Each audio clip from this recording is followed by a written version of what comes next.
insurance. This is Tony Cañas, Chief Motivational Officer at Insurance Nerds and PNC Client Advisor at the Jacobson Group. And today I want to talk to you about different archetypes of insurance professionals in 2020.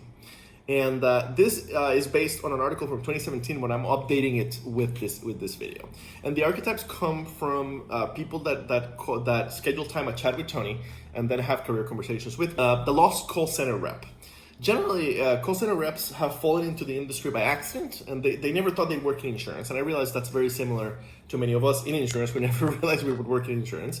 But basically, they never thought their college degree would land them in insurance and much less call center. And they were the reason that we started Insurance Nerds to begin with. And we were the first publication to write about their plight. And we're very proud that this has led to the industry talking more and more about the call centers and how to do them better and how to grow them. They tend to have 1 to 3 years in the industry, and they started the conversation telling me how they were about ready to give up and leave the industry when a desperate Google search led them to Insurance Nerds or to Professionals in Risk and to ChatWithTony. They loved our passion for the industry and figured out that they chat with me as a last-ditch effort to figure out whether there really is a career within insurance past the call center. Their number one complaint is lack of feedback and having truly no clue how to grow in the industry. They also generally have very little idea on the other types of roles available after the call center until they started reading Insurance Nerds. Most of them now have an idea of where they want to go. They want customized advice on how to get where they want to go. And the conversation with them always leave me energized because all they really need is some assurance and some direction. They've already got some insurance experience. They are in a low point in their career, and I can give them tons of examples of how others have grown out of the call center and into better roles. Also, they usually want to better understand the long-term pay potential of different career paths within insurance. Whether they'll be able to pay their student loans, maybe someday buy a house while working in insurance. And yes, my friend, you can totally do it. I always tell them about CPCU and how it can really be a career maker early in your career. Almost 100% of them end up promising that they will start at ASAP. And I've ran into several of them at CPCU annual meeting a year or two after a conversation, after they've done CPCU. And then I've seen how it's paid off for them always. I always encourage them to get involved with the society as soon as possible and to network both within their company and the industry in general. The second archetype is the entry-level claims rep. Claims is a fantastic entry point into the industry and one of the easiest insurance jobs to get without prior experience. It is great experience. Claims is great experience for any other insurance role, and you're doing really important work. You are the product that people are buying when they buy their insurance. The problem is claims is not for everybody. And especially entry-level claims, most of the entry-level claims people I chat with are either burnt out or they're looking for a way out of claims. Some of them have figured out that they do like claims and they want to figure out how to move up within claims into more interesting claims, but they have no idea how to get there. So for the ones that like claims, I always recommend get your AIC, maybe your SCLA, get your CPCU, also network internally to better figure out what your company really values when it comes to claims professionals. And those that are completely unhappy with claims, then I help them feel better. First of all, it's not you, it's us. Claims isn't for everyone. And we have a tendency to bring in people into claims and assume that they'll grow there without giving them paths to grow into the rest of the industry. I always tell them how other areas of claims might be a better fit, especially field claims, and tell them about the possibility of becoming an independent adjuster. Most of them were not even aware that IAs existed. And some are simply not that interested in claims. So we discuss other areas of insurance and how to get those interviews and how to use your claims background to thrive in those interviews.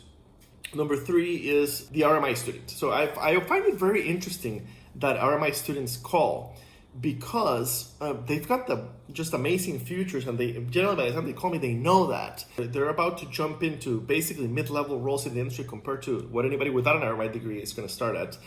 So I start by congratulating them for making the great choice of studying RMI and ask them how it came to happen. And the stories tend to cluster in two main groups. Those who were business majors and took a mandatory RMI class, which convinced them to major in RMI, or those who attended an on-campus event, usually for the free pizza, and were sold on insurance being awesome thanks to an insurance professional being there chatting. Those are usually gamma events. Most of my majors that I talk to are juniors and seniors, and generally they've already had an internship or two. And even those who had a bad internship experience, which are the minority, are committed to working in insurance. Those who had a good internship experience are super excited to work in insurance, but they're both committed to working in insurance. Usually the question is, do I go carrier into an underwriting trainee program, or do I go broker? Basically, what I tend to tell them is realize how lucky you are. Realize that you're gonna start ahead of everybody else coming into insurance. And I tell them about both sides. Basically, if they're leaning towards the underwriting side, I make sure to let them know about the brokerage side and how well it pays and the rewarding careers on that side. If they're leaning towards the broker side, then I make sure to help them understand the advantages of the carrier side: stability, less stress, shorter work weeks, better work-life balance at the beginning of your career. And either way, the biggest thing I help them understand is understand there's no bad decision really. What I mean by that is whether you go broker or you go carrier, you can always switch 2 or 3 years down the road with the experience that you've now gained on one of the sides. So you really can't go wrong on that first one. Then archetype, I believe number 4, is the RMI grad who feels stuck. I had no idea this group existed before I started doing ChatWithTony. I had always assumed that RMI majors were thrilled about starting their careers well ahead of the rest of us, but it turns out that Marlow's hierarchy holds true. And even those who have great entry-level roles can become unhappy. Usually they're calling me 18 months to 3 years after they graduated and they went through a major training program, and they finished the program, became full underwriters, they're enjoying the role, but they're starting to feel frustrated that they haven't been promoted to senior underwriter yet, and they're unhappy, or they're unhappy with the geography they're at, and they're looking to move to an area that they'll be more excited to live in or closer to family. Generally, I talk them off the ledge, remind them how lucky they are, and how, given the current demographic crisis, they're pretty much guaranteed a great career. I also encourage them to pursue CPCU in order to keep growing, and remind them that even with all the education in the world, getting experience takes time. Those that have already finished their CPCUs seem to have the same complaint. They like the company they're at, but they're getting recruited hard on LinkedIn, usually for jobs paying 20 to 30% more than they're currently paying. They like their current company, but they feel that unless they can find out a way to get a big promotion, soon they'll leave their company for that huge pay differential. And in that case, I remind them that being happy with your job is worth a lot of money, and to be careful about jumping only for money. Some finish the conversation with, I never thought about how lucky I have been and what a great position I'm in, and they just need to be reminded of that. Archetype number 5, crowning agent. I've always been very carrier focused, so I never expected agents to call in. And there are 2 types of agents that call in. The young agent who isn't making any money, and the middle-aged successful agent who is worried about the future. The young one is a pretty easy conversation. They're generally personal lines focused agencies working at, they're generally personal lines focused agents working at small agencies, most of them are captive agencies. They're struggling with extreme competition in the marketplace, finding it nearly impossible to build a book today. Their bosses who built the book decades prior have no idea on how to build a book today, so they're getting very little guidance, are spinning their wheels, and overall they're making very little money, not being able to pay their student loans, and working a ton. I listened to them, asked them if they actually like selling insurance. Most of them do not. And I explained my thoughts on the agency system and how it made sense 30 years ago in many ways. Doesn't make economical sense today, at least in personal lines, especially not exclusive.